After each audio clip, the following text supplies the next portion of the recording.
কুসুমের হাত ধরে টেনে নিয়ে গিয়ে যোগ্য সম্মান দিল আয়ুষ্মান। সম্পূর্ণ জানতে হলে চ্যানেলটি সাবস্ক্রাইব করে ভিডিওতে লাইক দিয়ে দেখতে থাকুন। কুসুম সিরিয়ালের আজকের পর্বে দেখা যায় যার সঙ্গে কুসুমের বিয়ে ঠিক হয়েছিল সেই অজয় বলে ছেলেটা কুসুমের বাড়িতে এসেছে এবং কুসুমের ভাইকে একটা ব্যাট এবং কুসুমের বাবাকে জামা এবং কুসুমকে একটা উপহার দিয়েছে এবং নাটক করে সবটা প্ল্যান করেছে সব। তারপর গাঙ্গুলি বাড়িতে এসেছে কুসুম এবং কুসুমের উপর অজয় এবং তার বাবা সবাই মিলে আশীর্বাদ নিতে এসেছে। তখন কুসুম আর অজয় মিলে পায়ে হাত ধরে প্রণাম করে ইন্দ্রাণী। তখন ইন্দ্রাণী আশীর্বাদ করে, তারপর তাদের পক্ষ থেকে একটা সামান্য উপহার দেয় তারা বিয়ের জন্য।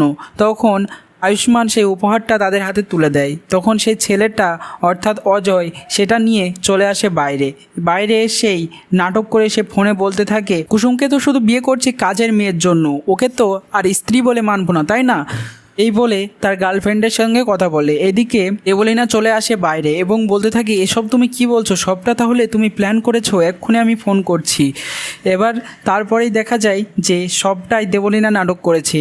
দেবলীনার প্ল্যানই আসলে এটা, সেই ছেলেটা অর্থাৎ অজয় বলে ছেলেটাকে ভাড়া করে এনেছে দেবলীনা, যাতে কুসুমকে গাঙ্গুলি বাড়ি থেকে চিরকালের মতো হাঁটাতে পারে। আর ঈশান চলে আসলে দেবলীনা কথা ঘুরিয়ে দেয় যে তার সঙ্গে এমনিই কথা বলছিল। ঈশান বলে, না না, কুসুমের কোনো ক্ষতি করবে না তুমি, এ বলে চলে যায় তারা। তারপরে দেখা যায় অন্যদিকে রান্নাঘরে রান্না করছে কুসুম। তখনই চলে আসে এখানে আয়ুষ্মান এবং বলতে থাকে, কুসুম তোমার সাথে আমার জরুরি কথা আছে, প্লিজ আমার সঙ্গে এসো। তখন কুসুম তো রাগ করে বলতে থাকে, না কোনো কথা নেই। তখন কুসুমের হাতটা ধরে টানতে থাকে আয়ুষ্মান। তখন কুসুম বলে, হাতটা ছাড়ুন। তখন আয়ুষ্মান বলে, না ছাড়বো না। এই বলে কুসুমের হাতটা ধরে নিয়ে চলে আসে বাড়ির সবার সামনে। ইন্দ্রাণী ছিল আর কাকিমা।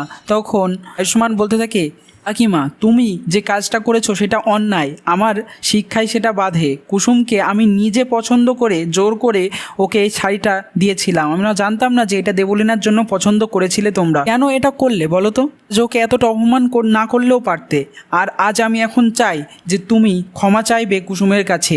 ইন্দ্রাণী মনে মনে ভাবতে থাকে যে ছেলেটা মানুষের মতো মানুষ হয়েছে, যোগ্য সম্মান দিচ্ছে। তো এই বলে সেও মীনাক্ষীকে বলতে থাকে, এক্ষুনি ক্ষমা চা তুই কুসুমের কাছে, না হলে তুই এই বাড়িতে আর থাকতে পারবি না, আমি কঠিন সিদ্ধান্ত নেব। তখন কাকিমণি ক্ষমা চায় কুসুমের কাছে, সরি বলে সে শাড়িটা আবার কুসুমের হাতে তুলে দেয়। তারপর তারা সেখান থেকে চলে যায়। আয়ুষ্মানও কুসুমের কাছে হাত জোর করে ক্ষমা চায়, বলে যে আমার জন্যই সবটা হয়েছে। তখন কুসুম বলে, এ কী করছেন ছোট সাহেব?